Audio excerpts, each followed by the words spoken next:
Hello everybody and welcome back to the Bunker Chat. My name is Ólafur Hrafn Steinarsson, also known as Óli Krummi, and with me is Guðmundur Kristjánsson, our co-founder and creative director, as is normal. And we're back. Great to be back. Yeah, post-summer vacation, back in the bunker. Yeah. Feeling good? Yeah, as it should be. How was your summer? It's been good. Of course, some very limited traveling due to, the virus and all that. Yeah. But some traveling in the countryside in Iceland and some fishing trips. Fishing? Yeah, that's fun. Did you catch a lot of fish? No. No? No, not enough. But I caught only one salmon in a couple of fishing trips, so that's not really. It's a very expensive salmon. Yes. But it's easier to go to the store. Did you get to keep it or did you have to let it go? I kept it. You kept it? Yeah. Okay. Well, at least there's something, right? You didn't end up empty-handed. But I mean, as you can hear, we're back.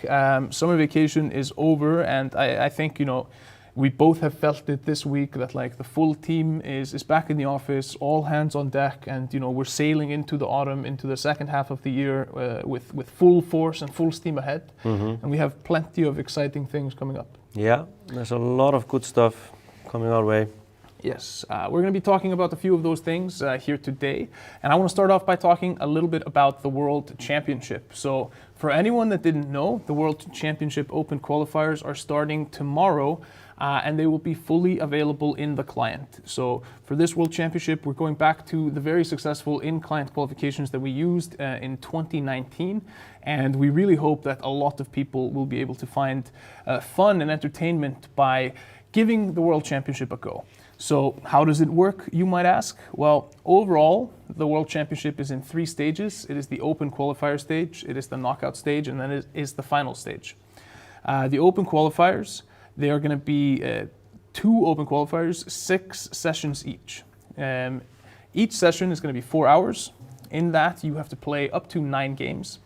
When you have played those 9 games, you have posted a qualification score for that session. Once you've completed 3 out of 6 sessions within each qualifier, you have posted a legal score. You can still try and improve it in the other 3 sessions if you want, but you can play all 6 if you want, but your best 3 will count. Yeah.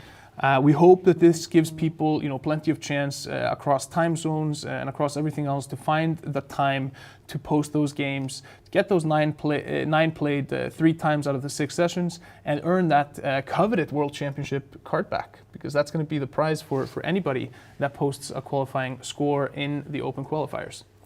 Now, out of each Open Qualifier, 58 players are going to advance. Why 58? Well, those are the number of players we're missing outside of the pre-qualified players, split in 2, so 58 in each qualifier. The pre-qualified players are our season winners since the last World Championship, which is just J-King. So that's also why we had to add spots into the Open Qualifiers. Then it's OCC winners, we have multiple winners there. It's Open winners, we have multiple winners there. Mm-hmm. And then finally it is the top 4 from last year's World Championship. So those players have made it all the way into the knockout stage. How does the knockout stage work, you might ask? Well, we take the top 128 players after the conclusion of the Open Qualifiers. We will randomly draw them into groups where they will be placed into 16 groups. They will play a round robin with the 2 best people from each group advancing into a double elimination bracket before we cut that down to 4 players. Those 4 players will be advancing to the grand final stage. That will be held right here in Iceland in this bunker at this table. And on top of that, we're really going to be doing all that we can to enable anyone that is interested and currently located, in Iceland when the World Championship Finals happens, a chance to come and watch it live here with us. The prize pool is, of course, $10,000, but the real prize is the trip of a lifetime and a once-in-a-lifetime experience of coming to Iceland. Definitely. So we are extremely excited about that, and we encourage everyone to participate, even if you don't think you're going to go all the way. Go play those 9 games 3 times in those 3 sessions, post the qualification score, and claim your exclusive World Championship 2021 card back. Now that I have done kind of yelling words at a screen about the World Championship, we're going to take a quick turn. Mm-hmm. We're going to some new cards, and I know that always gets the audience riled up. So. Yeah. Uprising. Why don't you tell us a little bit about that? So Uprising is our next expansion, or mini expansion, if you will, similar to the Catalyst expansion, which we did, which was a follow-up of Breakthrough. Yeah. We are now doing this Uprising, which is a follow-up to of Legions, and it is 21 unique cards. So you have 3 cards from the main nations, and then you have then we have 6 Polish cards, and there's no Italian or French card in this expansion. So this brings the Polish as a ally faction to a similar place as the Italians and French in terms of numbers. The expansion is, the name of the expansion is referencing the Warsaw Uprising, which was of course one of the was the biggest resistance operation of World War II in Europe, at least, and was a really epic struggle. And of course we're keeping the focus a bit on the Polish history. And the kind of main theme in terms of game design and of the cards is that we are kind of playing more with some of the concepts that we introduced with Legions, and strengthening some of those concepts and adding to it. For reference, those are like Intel, Exile. Yeah, and some other concepts that you can see on cards, you know, that don't have a keyword, but were maybe something that you saw on a couple of cards in the expansion originally. Yeah, I mean, for me, it's very exciting. I feel like Legions definitely added kind of a new dimension to the game. You know, we have those kind of Polish-oriented control decks. We have those kind of mass Legions spawn decks and so on. Yeah. And I mean, not to spoil too much, but you know, we're gonna see a match here later on where one of our devs was fighting against Thomas using kind of a new version of a commando deck, which I am extremely excited about, because it uses one of the new cards that we've already revealed, that I don't remember the first name, but it's the Fusiliers, and it basically does 2 damage to a random enemy whenever you play an Intel card. So it's utilizing that to kind of keep the pain train of dealing random damage going throughout the entire game, and I had a lot of fun experimenting with it, even though it wasn't quite as successful as I maybe would have liked. So I think, you know, there's a lot that can be done with these cards. We're adding a lot of depth to the game through this, and I hope that, you know, Uprising continues that trend. Yeah, absolutely. We hope so, and we believe so. We've gotten good feedback from our internal tester groups and just from our internal testing. I think it's more of the same a bit, but we'll really make some of the decks that people have been trying after Legions, you know, more viable, and yeah, like you said, add some new twists to old ones. A little quick about like availability. You know, this is going to be very similar to Catalyst in a way when it comes to how do I get these cards, right? Yeah, so you will be able to, like with Catalyst, you can buy the whole package in one go for a single sum. I'm not sure if the price has been nailed down yet, but it will be somewhere close to what it was with Catalyst. And then at some point, I mean, eventually it will completely melt into Legions. And not be available anymore as a single package that you can buy, just like with the Catalyst add-on. We are actually doing that now. At the same time, Catalyst will be disappearing from the store as a single entity and will just be a part of Breakthrough. So, and you will be able to craft the cards, of course, or create, as we call it in our game. That's true.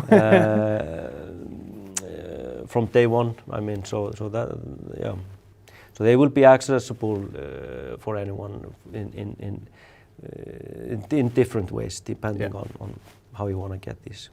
Yeah, I mean, basically, the message here is, if you haven't bought Catalyst, if you don't have it yet, the whole package is going to be leaving the store pretty soon. Yeah. And at that point, those cards are just going to be available through breakthrough packs. So, if you do want to get them, it's better to get them now. It's going to be a lot easier to get them all, cheaper to get them all, to do it through the package before it leaves rather than after.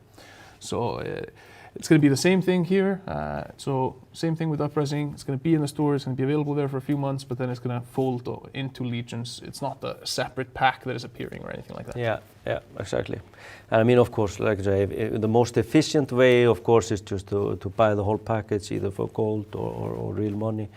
But of course, I mean, some players have a lot of wild cards and stuff, and can create them as well. Yeah. Well, we've already revealed some cards from Uprising, so let's bring them here up on the screen real quick and take a look. These cards are, of course, Orzel. It is an Exile Intel 1 card. It increases the cost of a known card in the enemy hand by 2. This one is pretty interesting. It has the prerequisite of there being a known card. It increases it by 2. So these offer kind of a very targeted application. So. Yeah, I think this is maybe one of the first, because with Legions, Intel came first, but there's not a lot you can do with Intel, except, of course, the knowledge of the cards in the enemy hand is, of course, a really powerful tool in itself. But being able to interact more with that is interesting, and I think we'll probably see more of cards like this in the future. Yeah, and I think also one of the things that happened with Intel is a lot of people ran Intel decks. They knew the entire hand of the enemy, but then they top deck something and they didn't play around the top deck, and then they lost. So that was I think a limit to the Intel keyword that we found pretty early on. But kind of going quickly through the rest of these are available on our social media channels if you want to get to know them better. It is the 173rd Guard Rifles, the Hurricane PL. It is the Inskilling Fusiliers, the M4 Sherman PL, and then the Matsue Regiment. These are the cards that we have revealed so far, and we can see how that fits in with the whole set. So we just talked about these 5 cards, but that's not everything, right? So if you take a look at the overview picture of the entire set, you can see that there is still plenty of fun to be discovered. See, these are the ones we've revealed, right? There's plenty of elites to be revealed, all of the elites to be revealed. And that brings me to the next surprise. We're going to reveal 3 elites now, a special and a standard card. And to do that, we have invited a new, very special guest. For your viewing pleasure for the first time, it is Maggi Thunder. Oh, thanks for having me. My 15 minutes of fame are finally up. Yes. You pulled the short straw. You have to be on the broadcast now, Maggi. But so Maggi, he is a project manager at 1939 Games. He is our resident history expert. He is the reason for all those awesome history tidbits in the game. And he's also the guy that makes sure you can play the game in your local languages. He handles all our localization. So, big round of applause for Maggi for that. Thank you. It's an ungrateful job, but it's the reason why we have multi-language support. So you're going to tell us about 5 cards. Yeah, exactly. Yeah. All right. Looking forward to it. Take it away. Right. Yeah. Okay. This is the first card. Yeah. Yeah. Well, the name of the unit is 74th Upper Silesian Infantry Regiment, and I think the card ability is very, appropriate. These guys, they fought with the 7th Division, Infantry Division, during the German invasion of Poland in 1939, and in fact they were encircled by the Germans and had to retreat, and the only ones that managed to break the encirclement were the 74th and elements of other units, so they are very good in a tight spot.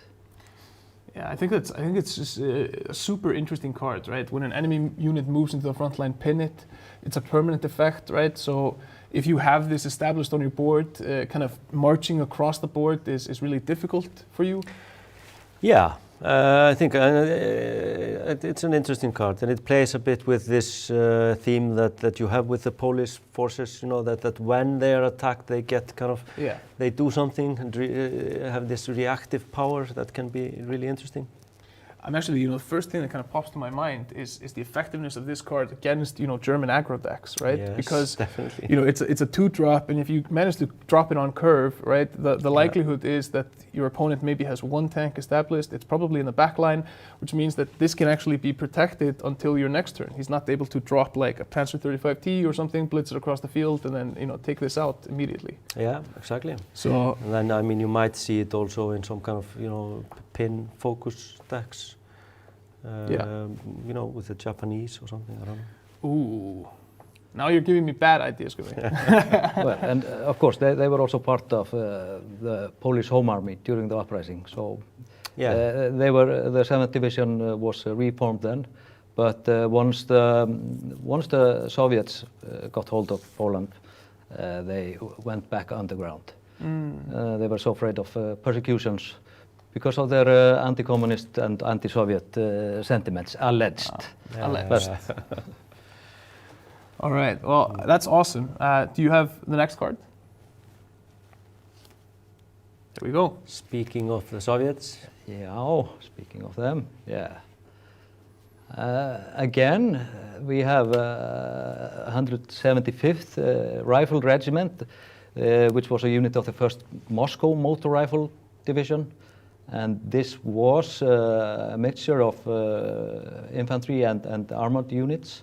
So they were fighting alongside tank regiments. And fun fact, perhaps not for the Wehrmacht at the time, but they were the first to use formations of T-34 tanks. Oh, interesting. See, I think we can never do a card reveal again without Maki there, because this is just already making the card, and the design of the card so much more interesting to me. Because, that ability it has, reducing the cost of your tanks to be deployed, I mean, it can work in a wide variety of decks by, enabling tanks, and it just fits so well with the kind of identity of this unit. Yeah, definitely. And I mean, I love these all cards that kind of encourage combined arms and stuff like that. I really love that, because that was such an important thing in warfare, in World War II. I think there's one important thing about this card that we have to highlight, is that it's down to a minimum of 1. It seems like we've learned our lesson, not to make like a ton of cards that give you, enable you to drop things for 0, right? There is when the game designers do something like that, then there is a red, alarm that goes off in the office, It's like an air raid siren. Yeah. You run and you start, hand cranking the siren. Yeah. That would be pretty good. All right, we're gonna move over to the elites next. There you go. Banzai, a recurring theme among the Japanese. Well, Banzai was, I don't know how to pronounce it in Japanese, Tenoeka Banzai, which they shouted during the attacks. Long live His Majesty the Emperor. But I think this tactic was very useful early on in the war when they were expanding in Asia and the Pacific. But once the Americans came there, they were pretty well organized and had much firepower. So basically, this was a suicide mission. And I mean, and mostly it's based on an account of American soldiers facing them, because the Japanese were, for most parts, wiped out. Yeah. Crazy. So, Banzai, destroy all ground units with 4 attack or less, end your turn. I think this is, this definitely has applications where it can be insanely good, right? Yeah, definitely. And then there we see again a concept introduced in Legions, which is the end turn. Yeah. With a function of card, which I think is pretty cool. It's on Gathering Storm, and I mean we've seen Gathering Storm quite a bit in the competitive scene, right? You know, they're finding ways to use it in a way that it maximizes the credit usage and kind of using it at the end of the turn. We're not seeing it kind of sacrifice a whole lot of credits. So it also means that people are playing it like being cognizant of that ability, right? Like they're kind of maybe holding it a turn and finding the right spot for it. So I think it's an extremely kind of interesting concept. Yeah, I mean then you can also see it being used maybe, I don't know, with Japanese burn decks, you know, triggering a lot of destruction damage by destroying your own units and so on, might be. Yeah. So, because it's not as expensive as, of course, to the last man or something like that. Yeah. Yeah, I mean, this only attacks enemies, right? I mean, so this is like a board clear for you as well, right? So yeah, it wasn't it all? Was it all ground units? I think all ground units. Yeah. Okay. So this is basically you want to use this when you have nothing on the field, right? Yeah, or some super good destruction abilities. I'm interested to see if this card will be able to like make some kind of maybe higher cost unit Japanese decks more viable, where you're not just focusing as much on flooding the board. Yeah, could be. All right, do you want to take the next one? Yeah. Oh.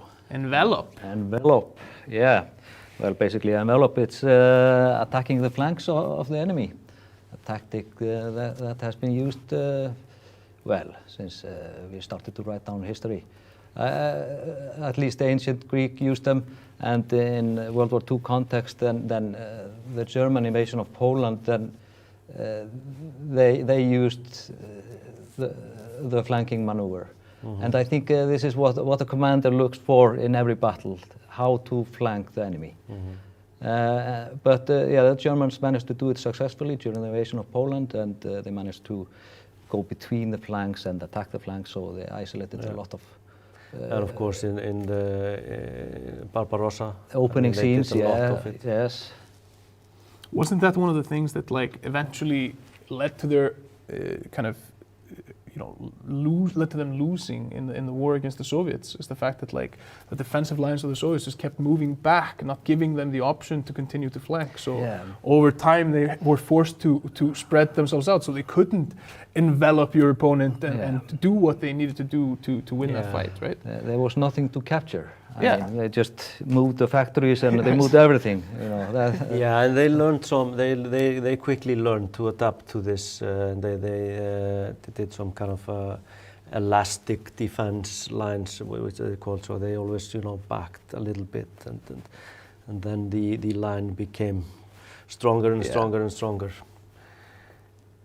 Yeah, I mean, I think that's very interesting, and I mean, if we talk about how this plays in cards, I mean, obviously it's a countermeasure, right? Yeah. So this becomes one more thing that you have to look out for when the opponent leaves 3 credits at the end of their turn, right? It's okay.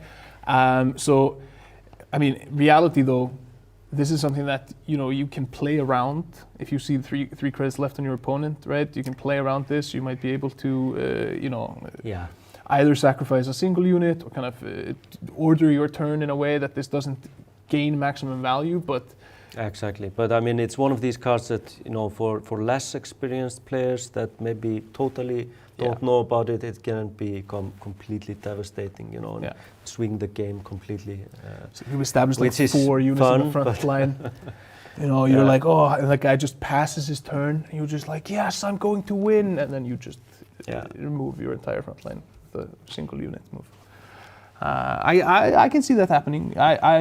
When we get the inevitable angry email about it, I'm gonna forward it straight to you. Yeah, thank you. I'll send it to Kelly, our lead game designer.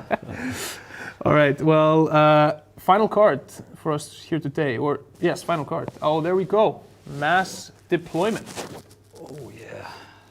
The Americans, they had a lot of mass. And I was browsing through the numbers, and I think throughout the war they had a total of 16 million people serving in the U.S. Army or U.S. military, and 11.7 million of them they were deployed abroad, And you know, that is just like moving the country of Sweden and maybe Faroe Islands and Iceland, you know, relocating these countries. I like how you included Iceland there. Not that it matters. Well, but yeah, that's what the Americans did. So yeah, a very fitting card for the Americans, I have to say. They deployed in mass during World War II, so they get mass deployment here. Yeah. The card says add 3 US unit to your support line that's equal to the amount of credits you have, right? Like total amount of credits. Yeah. So if you've ramped yourself up to 20 credits, this is going to be, you know, what is it? It's going to be 3 6 cost units probably. 1 7 cost, 2 7 cost, 1 6 cost. Yeah. Can be all sorts of interesting combinations, and I mean it plays on this ongoing theme with USA forces that you get something a bit, you know, random, which I really I'm always in favor of including a bit of randomness in cards, because it can make such epic moments. Yeah. But I really like this card, and I also have to say I really love the artwork on it. Really good. I mean, I can agree on that. I think the artwork looks like really cool. Yeah. And I think, you know, this is also one of those cards. I'm thinking like, how does your USA like ramp match play now? You know. Like I think this card is always going to replace something like you know, B19 or something, you know, something like crazy expensive, because you're just going to want to use this anyway, right? Like, because this gives you, you know, use of all your credits within a single card. It might not even take up your entire turn if you've ramped to 17, 18 credits. So I feel like this kind of changes a lot of possibilities within ramp and kind of gives them one more card that is really scary for them to pull out once they've gotten to that ramp stage, right? Yeah, definitely. And we've received some feedback on ramp being like underserved at the moment, we can say, like underrepresented, not being played a lot, not very strong. So it's gonna be interesting to see how our players are gonna accept this one. Yeah, definitely. All right, so quickly before we lose you, Maggie, is there any additional historical context that you want to give us on any of these cards? Or? Well, nothing. I have a lot of text here, but, yeah, I really like you know, the Polish theme, and Polish military history during World War II is really interesting, and it's really complex, and yeah. I think they are well presented in our game, and but there are some more upcoming cards that you know, I find very interesting as well in a historical context. Do you feel like, I mean, now you're probably the guy that I know that knows the most about the Second World War, right? Because you've researched a lot around cards. Yeah, well, I have to read up a lot, you know. Yeah. Do you feel like knowing that history and doing your research, like, does that impact the enjoyment you get when you're playing cards? Like, no, not at all, not at all. You know, when I'm playing cards, you know, I'm just playing cards. Yeah.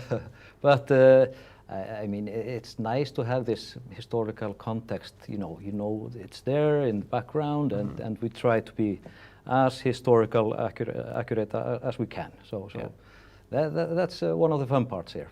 Absolutely. You know, we're not doing a fantasy game, so. That's true. We're definitely not doing a fantasy game. There's not a single elf in this game. No. I have a feeling we need to sneak in a leprechaun or something into like one art, just somewhere in the background. There's just like a little gnome somewhere or something, right? All right, well, thank you so much for this, Monkey. Next up for you guys, we're going to take a look at a match played with some of these new cards. So this was a match, you know, we were just playing around in the office, and Ingo recorded this match. I sent it off to 983, we put it up in the stage, and now we're going to take a look. Let's just roll the match. I also want to highlight one thing there. Look at that coffee cup. Nice. Look at that coffee cup. Wow. I was not sleepy when I was when I was watching this game, and Ingo was not sleepy when he was playing this game. So. And those Icelandic flags, that's unusual to see in any competitive sport. Yeah, especially since Thomas is German. So Ingo was taking a long time here See, this is probably the only time we're going to see an Icelandic flag there. Normally it's other countries that are doing well. But you can see the hand there, so the deck that Ingo is playing actually utilizes that card, the Inskilling Fusiliers, quite a bit.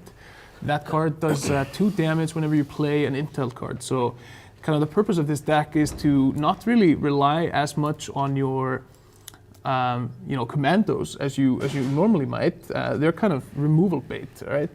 Because you can really, if you get into a late game and you manage to establish a board, you can really start doing damage with the Inskilling Fusiliers, especially if you have 2 established, right? That's 4 damage every time you cast an intel card. Okay. Another interesting mechanic in this is that you really want to find the PZL KARDS bomber really quickly in this deck, because that generates an intel card every single turn, right? So that's kind of one of the, oh my god, and that's one of our new cards there. For anyone that is interested, that card is called the Matsue Regiment, and it adds the credit cost of a discarded card as the attack for that unit. And wow, we're turn 3 and there's a 10-5 on board for Thomas. I mean, he did lose a B-17, but there's a 10-5 on board for Thomas. Inko responding in turn, really armoring up their second plan west, along with an intel card being played there, buffing the entire backline. And now, all of a sudden, we see that Matsue Regiment popping up into a 12-6. Now, I got a question. Thomas moving into the front line there gives an easy trade for a couple of those legions.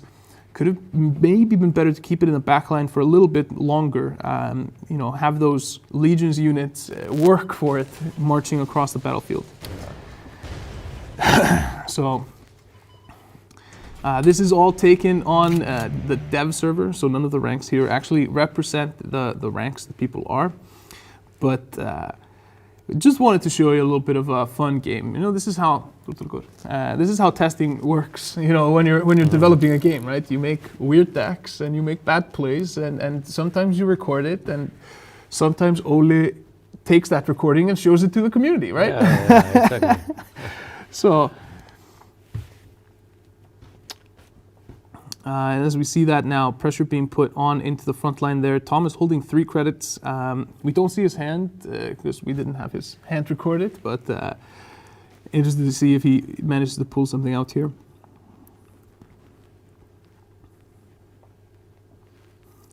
I really like the chat's reaction here.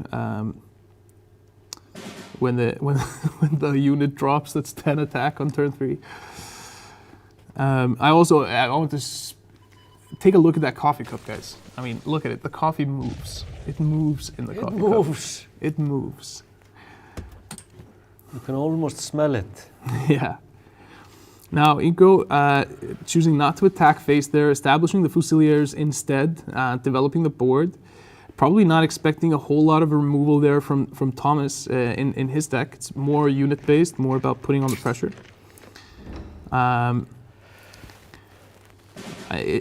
So what Thomas is playing, huge misplay there from Thomas, playing Lightning Conquest and accidentally passing, misclick there.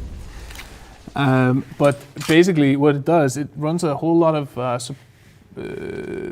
supply shipments? No, not supply shipments. Special deliveries. It runs a whole host of special deliveries that basically discard the baddies. It runs a bunch of experimental flights. It's kind of a self-discard flight deck. There you could see he was playing these special deliveries.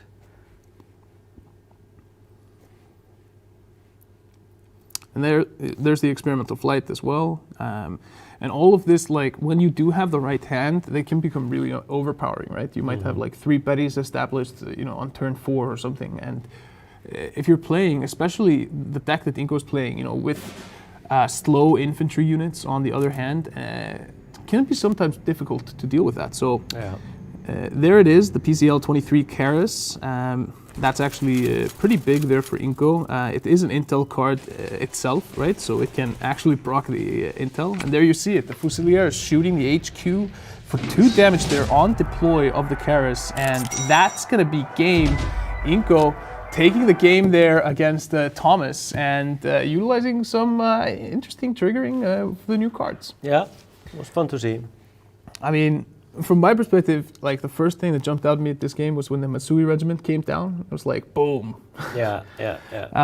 You know, a little bit of a mistake not making use of, you know, the slow-moving infantry on the other side to get at least a favorable trade for yourself. Yeah. You know, forcing them to spend credits to walk over the field. But I think it's an interesting concept. Started off kind of pretty strong, but you know, as soon as you fall behind against that British deck, I feel like there's not a whole lot that you can do to kind of get back to it. Yeah, exactly.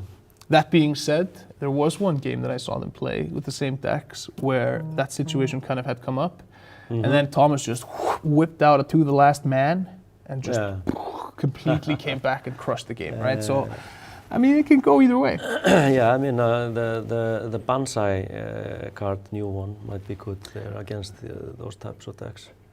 Ooh, that actually might be pretty insane because what's the card called that gives +2/+1 to all the units? It's like naval. I forget what it's called. Yeah, he was playing it in this game. He was playing.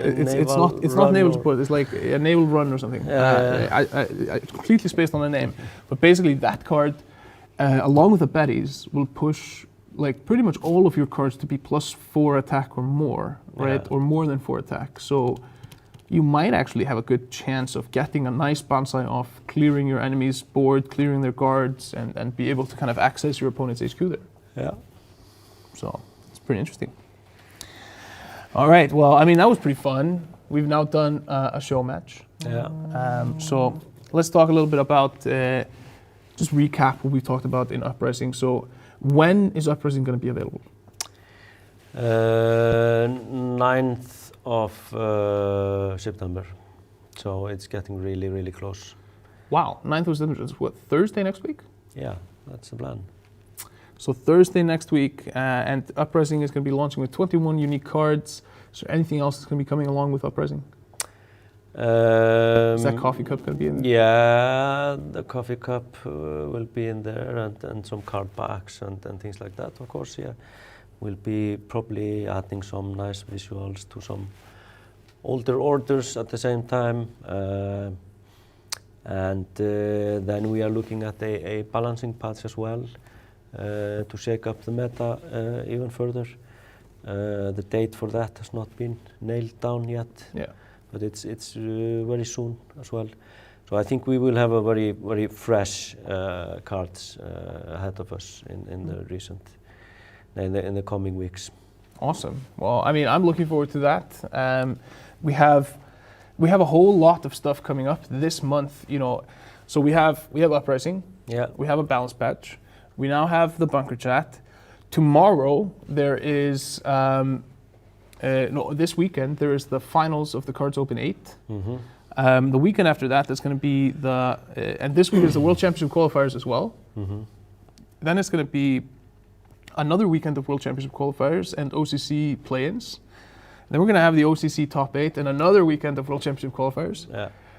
And then we're going to be rounding off the month with a special event.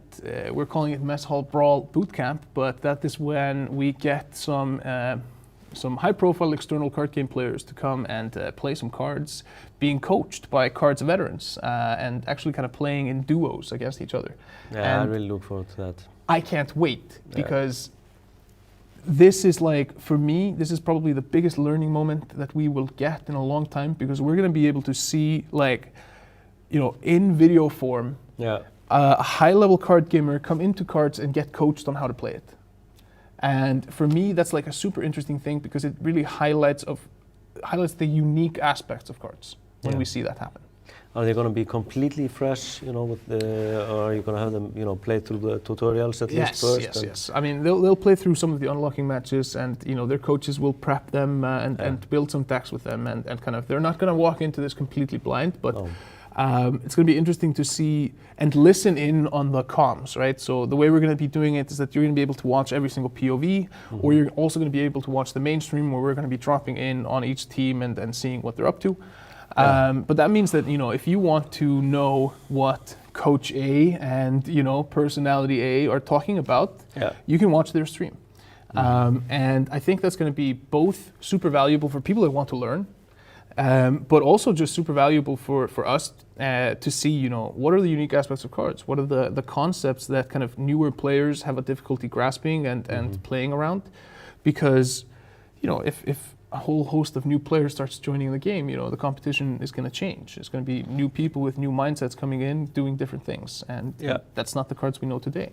Yeah, exactly. Super interesting.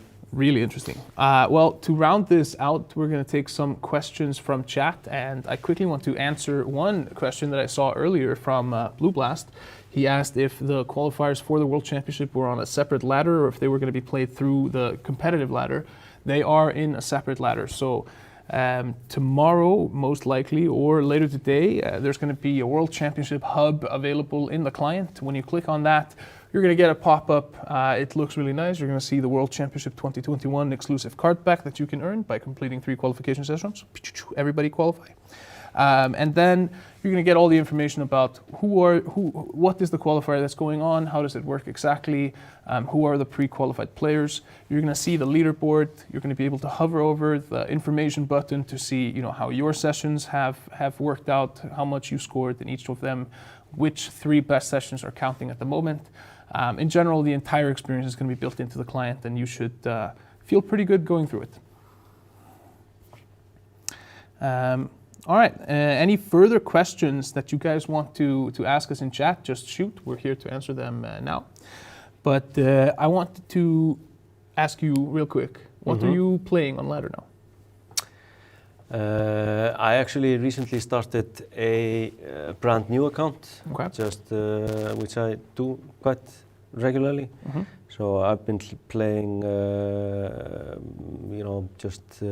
modified starter decks basically, and I really actually love that. I think it's a really fun experience always to do it, and it's both you learn a lot from it, but it's also I kind of always like the gameplay on the kind of lower levels, where it's a bit more just tactical kind of gameplay with not too many bells and whistles. More about establishing board control and timing and so on and not I mean it's a little bit more basic than the top tier meta. But then at a certain point in the ladder, pretty early on, maybe between rank 15 and 10, then suddenly you start running into all these kinds of more meta focused decks, and they reach, and that's one of the reasons why we're looking at it now and testing it a bit, is because we feel there is maybe a little bit of a hurdle there for players that are really enjoying the game and reach a certain level. And then you start encountering the higher level meta at some point, and it is a bit of it can be a difficult hurdle to get over. So that is a little bit. It's a learning experience that you're thrown into the deep end of the pool, right? You're going to be, at least for the foreseeable future, facing these guys that have put a lot of thought into their decks, and maybe you're just starting out, and that can be a big deterrent for people, right? And I mean, I think I agree with you. I feel like early on in cards, when it's more units based, it's very like it's very much like unit focus. Like, it's math focus, right? It's like, I have a unit, it has this math. You put your unit and it has this math, right? And it's like, your unit is stronger than mine. And then you have to start playing around that by being like, can I make them spend too much credits by navigating the field and that kind of stuff? And it's so much about efficiency and timing and things like that. Also, another thing I really like at this level, when you're playing without buying any packs or anything like that, but just grinding and trying to use the rewards you get to maximum efficiency. I really like also when you're maybe trying to build some kind of a meta deck, but you only have bits and pieces of it, Yeah. trying to figure out what are the best alternatives Yeah. that you can use. And the cards that are not really the right cards, but they're close enough, so you use them. So you play around with all kinds of cards which you maybe don't use at the top level. You're like, I don't have this 3 credit blitz tank, so let me find something that's like around 3 credits and kind of has blitz. Then maybe it works, exactly. right? I agree with that. I agree with that. I want to ask people that if you asked a question in chat like 5 minutes ago or something, retype it, because I accidentally wiped my chat, so I missed a lot of questions. I was so mesmerized by the conversation. So any plans for a sideboard in the near future? No, I don't think so. We've thought about it a bit. I mean, sideboard, of course, makes no sense unless you are playing, best of something. And the complication maybe there is that then you have to give people an X amount of time to utilize the sideboard between games and so on. So it is I really love the sideboard concept, being able to react to what you are facing and tweaking the deck somewhere along the way. So I think maybe, at some point in a different game format, if we have some interesting new formats, or as some kind of a tournament option. But as a part of the core kind of gameplay, I don't see it really in the near future. I think it's also something like, our aim, and correct me if I'm saying some nonsense here, but like our aim is also to be like a fairly approachable game, right? Like we don't want to be the most complex card game out there. We don't want to have a ton of systems, a ton of things, that kind of aren't just you have cards, you're playing cards, right? Yeah.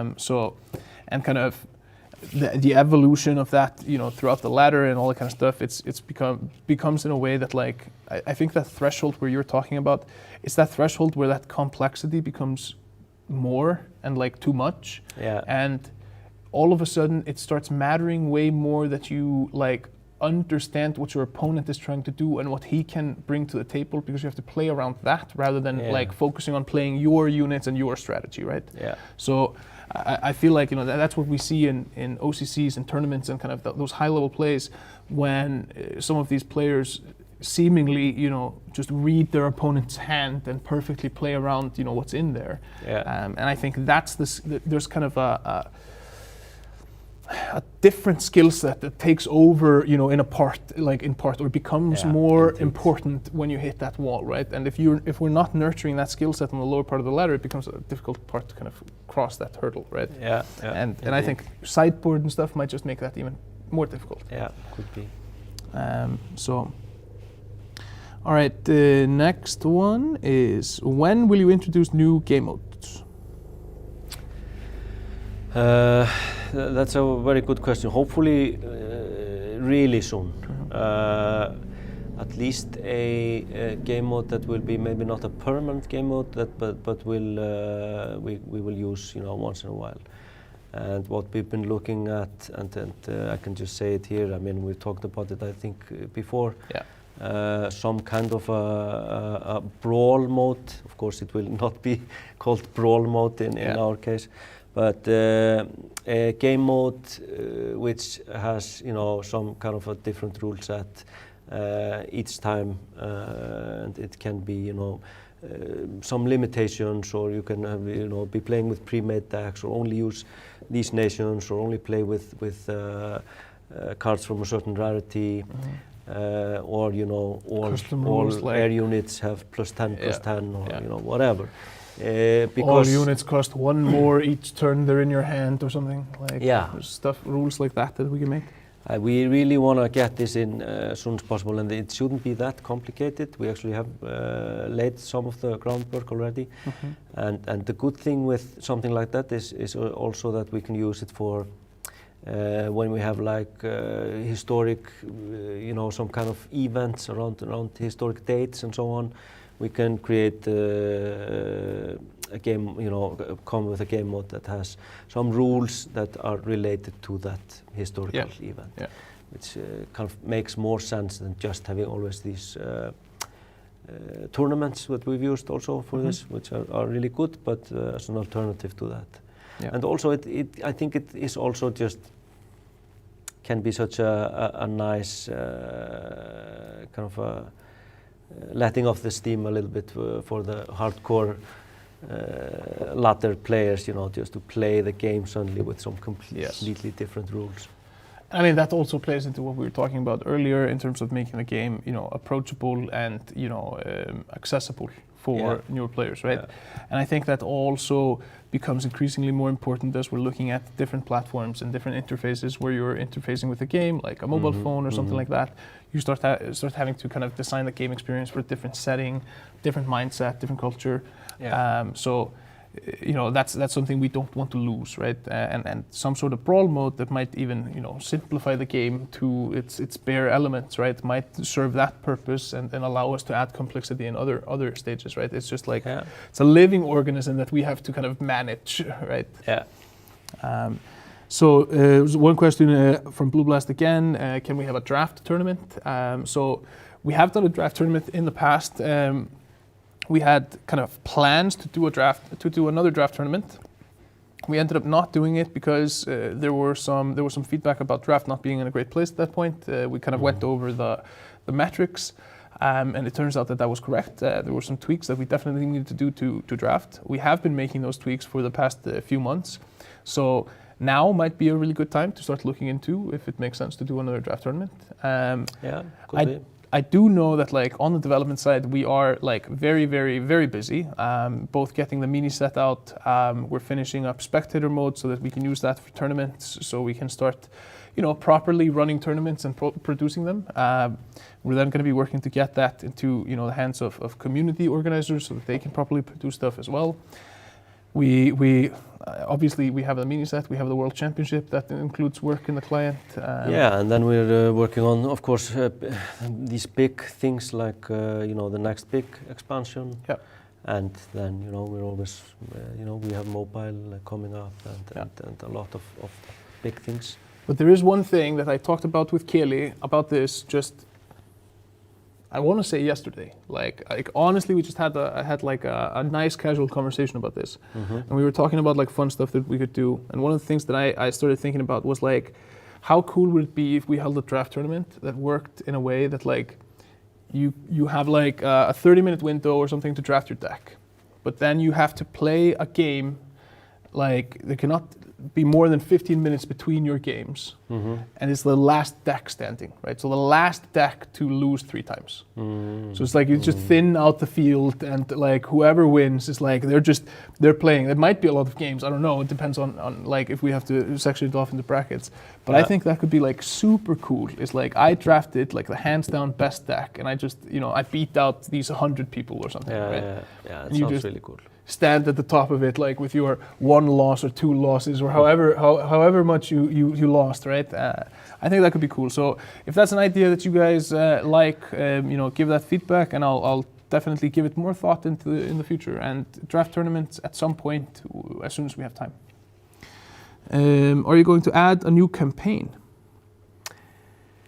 Yes, definitely at some point. It's definitely, I mean, we know that Theatres of War has been a really successful product for us, and we see a lot of players are checking out those campaigns, and we really want to build on that and provide more content like this. Yep. The only thing is that it is a bit, it's a bit heavy on resources to do things like that. And with all the other stuff we're doing at the moment, I cannot say really when. Yeah. So there was a question about quality of life changes when it comes to the deck building, asking if there can be some additional stats and stuff on the deck side. I can say that from like my perspective, you know, I've raised kind of the issue of stats with the dev team a couple of times. We've talked about like what is the bare minimum that we can do here, and I think there's definitely something that can be looked at. I think it needs to happen when we're not, you know, all just fresh off summer vacation and kind of getting up to speed and running into like a really heavy period. But I definitely agree with everyone that like stats are needed in some way. I would love to know, like, could be really cool to know, like, if I build a deck, that there's a win percentage, you know, counter on the deck screen, right? So like I can track my win percentage with that deck. You know, there's a lot of like low-hanging stuff like that. But you know, even though it sounds really easy to do, it's very low-hanging. It still requires like a conversation of like, do we do this instead of this?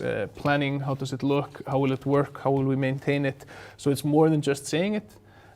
But I just want to kind of highlight, you know, we are aware of this. This is something that we want to do.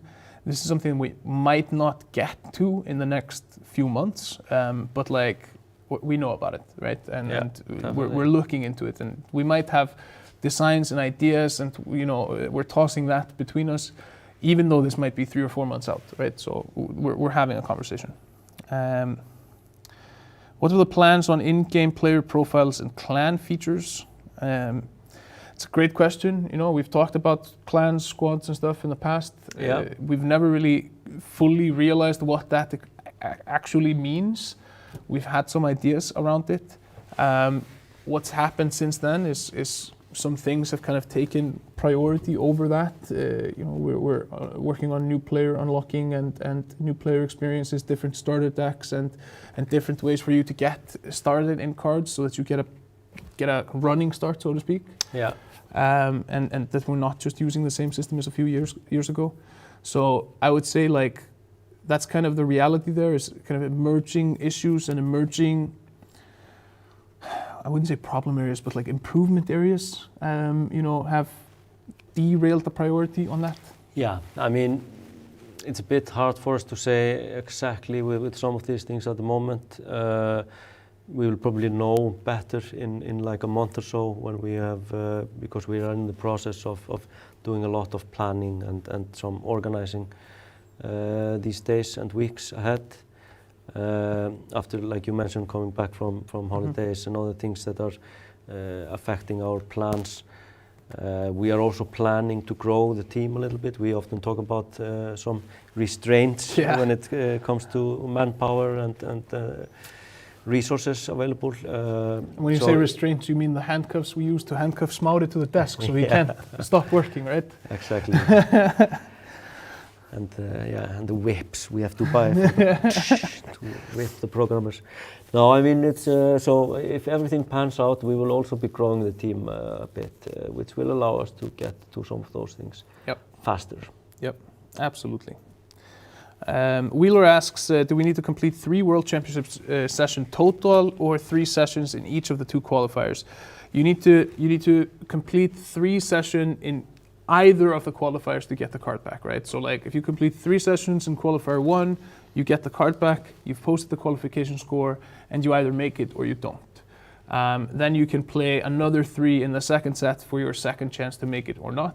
But that doesn't add any prizes if you've already done it on the first weekend. So I hope that answers the question. So basically you need to post 1 legal qualification score on either of the qualifiers. So it was asking about a name change. Currently that is not supported through the client. We have been doing it kind of sometimes for people that have contacted us and are really sad about their name. This is something that like is not scalable for us to do. If everybody wants to change their name, we can't like answer like 10,000 name change requests a day. So, you know, I would say for now, maybe try sending a support ticket. If we can't help you because everybody's sending a support ticket asking us to change the name, then, you know, that is a policy we might need to Depends a little bit on, I think, at the moment, you know, what the reason is. You know, if it's an obvious, some kind of mistake, I mean, then we just do it without hesitation. But if you've been playing for a long time, you know, with the same name, that is not unusual, then we may not do it. I mean, if it's like, I remember from our days back at CCP with EVE Online, there was this alliance of guys, you know, corporations, and they accidentally created Dork Alliance. It was supposed to be Dark Alliance, but it was so. We were happy to change that for them. I wouldn't have been. You just have to live with it. Yeah. Dork Alliance is way better. It's way better than Dark Alliance. Yeah, I would join the Dark Alliance all day. Yeah, me too. That's actually really funny. Well, okay. So just as a heads up, we have just about 1 minute left. So I'm going to answer like rapid fire a couple of questions. Then we're going to have to say goodbye to you for now. But thank you so much for joining us. Is Battle Pass a possibility for KARDS? It is a way to support the 1939 team and fun for players. We've definitely discussed the Battle Pass at some point. We just have to figure out like how exactly that looks, what progression, you know, and what aspect are you paying for there. What I like about Battle Pass is like, what Battle Passes do is that they basically, you know, they allow you to pay with time, right, and effort. Yeah. You know, you pay like a base fee, but then the rest you like, the base fee is like 1/10 of the cost of all those things, but you pay for the rest of it in time. And I've said this before, like the most valuable thing in my mind that you guys give us is your time, right? Like the fact that you're here watching this, I really appreciate it. The fact that you load up KARDS and play one game, I really appreciate it because you could be doing anything else in the world right now. Man, somebody just had an epiphany being like, oh man, I could be doing anything else in the world right now other than listening to that, you know, guy talk. So he's walking away from TV. But I mean, that's why I appreciate it so much. You know, you guys are showing extreme dedication by just being here, conversing with us, giving us feedback, and same thing when you play our game. So I would love for that to be a possibility, but it has to be something that is authentic to KARDS. It can't be something that is like a prerequisite to buy this to progress your collection or that kind of stuff. So, exactly. You know, there are some things that we have to figure out. Like we have to build up the capability of producing cosmetics and card backs and, you know, icons and this to actually fill a battle pass. So it's actually meaningful for you guys to go through it. So possibility, but a lot to think about. Really, really fast. I'm not seeing a whole lot. It was good conversations. What is a session? So, the way the World Championship works, there are 6 days in each qualifier in which the ladder will be active. These will be on the weekends over 3 weeks, right? So Saturday, Sunday, Saturday, Sunday, Saturday, Sunday. Then qualifier 2 is going to be Saturday, Sunday, Saturday, Sunday, Saturday, Sunday. Each session is like one of those days, right? So the ladder becomes active. You play your 9 matches or however many matches you play. You've completed that session. You complete 3 out of those over those 6 days. You've completed your qualification. I hope that makes it clear. All right. I think that's all we have time here today. Good trade. Remove timer. No kind of real quick question for us to answer here. So, Gumi, do you have any final words for our players? No, just great to be back and yeah, a lot of exciting stuff ahead. All right. Well, that's going to be it for us here today for this special Uprising edition of Bunker Chat. Thank you so much for joining us. We really do appreciate it. Keep the feedback and conversation going, and we will see you next time.